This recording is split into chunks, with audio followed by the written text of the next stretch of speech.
Nɔvi lɔlɔtɔwo megado gbe na mi le egbe ƒe ŋkeke ya me le míaƒe tɔ kple míaƒe ɖela Yesu Kristo ƒe ŋkɔ me. Menya be mi le ŋkeke ɖe si ke nye gbɔɖeme ƒe ŋkeke me yewoyɔ be lundi de Pâques alo Easter Monday. Eye menya be ame sia ame le aƒeme vevitɔwo le nu siwo le dzɔdzɔm le xexea me gbe eye wona be ame sia ame le aƒeme megato yi ɖe xɔlɔ aɖe gbɔ alo ne va xɔ nu bubu ɖe le xɔlɔa gbɔ alo ava xɔ dɔ ava va eƒe aƒeme o. Eya ta ame sia ame ɖo la nɔ ŋudzɔ le eyiyawo me. Míeda kpe vɔ le míaƒe ŋudzɔnɔnɔ me la, nu si ke le veve ɖe na nye kpli nye bena míanɔ se míaƒe Mawu ƒe nya eyawo katã yi eye ga sia ga me eye gbe sia gbe eye le gaƒoƒo ɖe kpekpe me la be míanɔ gble dem le eya ƒe dɔwɔna siwo le wɔna mi la ŋuti elabe ye le mía ta kpɔm, ye le mía ta ʋlim, ye le aʋa wɔm ɖe mía nu, ye le nu sia nu wɔna mi gbe sia gbe eye wòdze be ye ɖeka ko míatsɔ bubu na. Eya nye Mawu ŋusẽkatãtɔ, eya nye xɔnametɔ vava, eya ƒe aʋa la te ye mi kpɔ xɔxɔ le. Nɔvi lɔlɔtɔwo akpe be mi le to dzi. Ke egbe ɖe gake aƒetɔ di be yeagagblɔ na nye kpli wo. Aƒetɔ di be yeagblɔ na nye kpli wo bena ɖe mi le vɔma alo mi le amegbetɔwo vɔwu tsɔ wu ye ama hã. Eya ta ye nya le gbɔgblɔ be Mawu kple amegbetɔ me kae wòdze be na vɔwu? Mawu miavɔwu lo alo amegbetɔwoe miavɔwu ma hã? Bele kuku aleluya. Mawu miavɔwu lo alo amegbetɔwo miavɔwua? Menya be alagblɔ be amegbetɔ Mawu dze be miavɔwu gbɔgbɔ kɔkɔe kpe ɖe ŋuti va tɔ gblɔe nenema. Ele correct. Meda kpe ɖe ta elabena menya be egblɔe kple xɔse bena Mawue miavɔwu. Mi va vɔ amegbetɔwo wu Mawu ya gbeɖe gbeɖe o. Eya ta minya be ame sia ame si vɔa Mawu la, ame sia ame si ke vɔa Mawu nɔvinye, si dze be woavɔ, Mawue dze be woavɔ. Eya ta ame sia ame si ke vɔa Mawu si ke dze be wonavɔ la, ye tɔtua nyateƒe mavɔ manɔ eme. Alléluia. Ame sia ame si ke vɔa Mawu le nyateƒe me la, mele gbɔgbɔ ɖe ame sia ame ke vɔa Mawu le nyateƒe me la, Mawu ke dze be woavɔ nenye be avɔ le nyateƒe me la, elatɔ to nyateƒe mavɔ manɔ eme. Alléluia. Eya ta míahle nu le agbalẽ si ke nye dɔwɔƒe agbalẽ etame le kuku enyi ɖe blanfea me. Afi míahle le français gbe me. Et les ayant appelés, ils leur défendirent absolument de parler et d'enseigner au nom de Jésus. Pierre et Jean leur répondirent: jugez s'il est juste devant Dieu de vous obéir plutôt qu'à Dieu.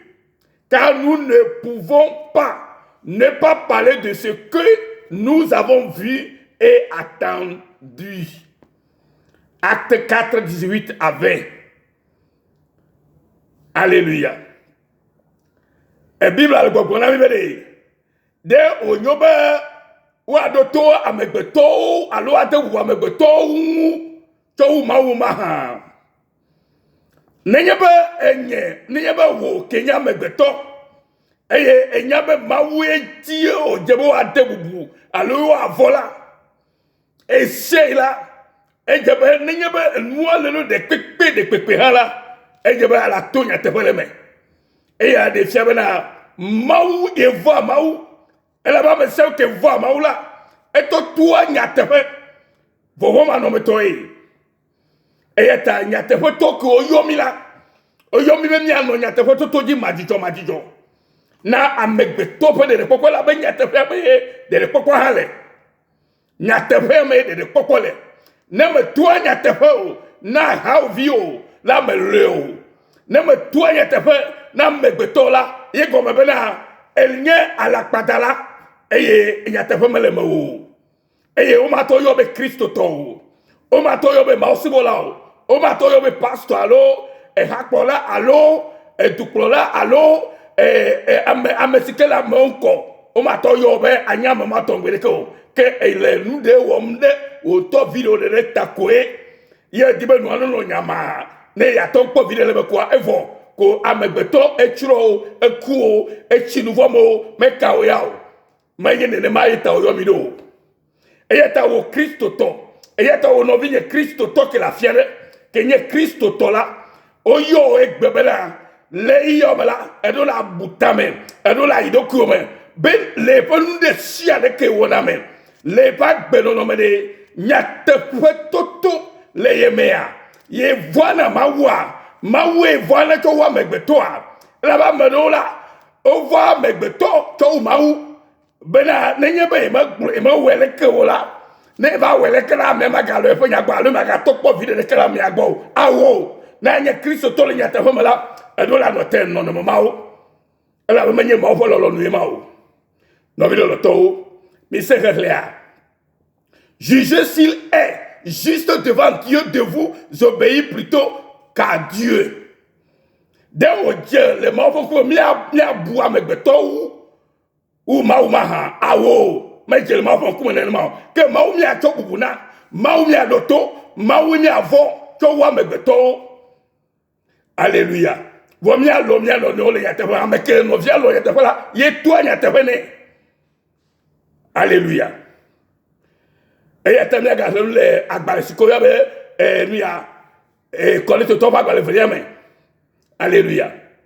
Mie obla ko mie blua afona mauvenya la o Kristo to alors meskenye maufo to la lo maufo to de la melo la blua afona mauvenya gbede o le vide de tao la de dera meditao le kenya le kola gbule ma me ga blua afona mauvenya o eta ya gbogbo la mi le mi blua afona mauvenya la o que bon alessi ame gedo nye enela nye chia titrede maufa museme hallelujah nye chia titrede maufa museme maufa museme mi chia titredo manyi mi afa museme yo ame golo bawe musele aussi awo na tozi Kristo tola mau mala ele titre chikelo fifia e maufa museme la titrelo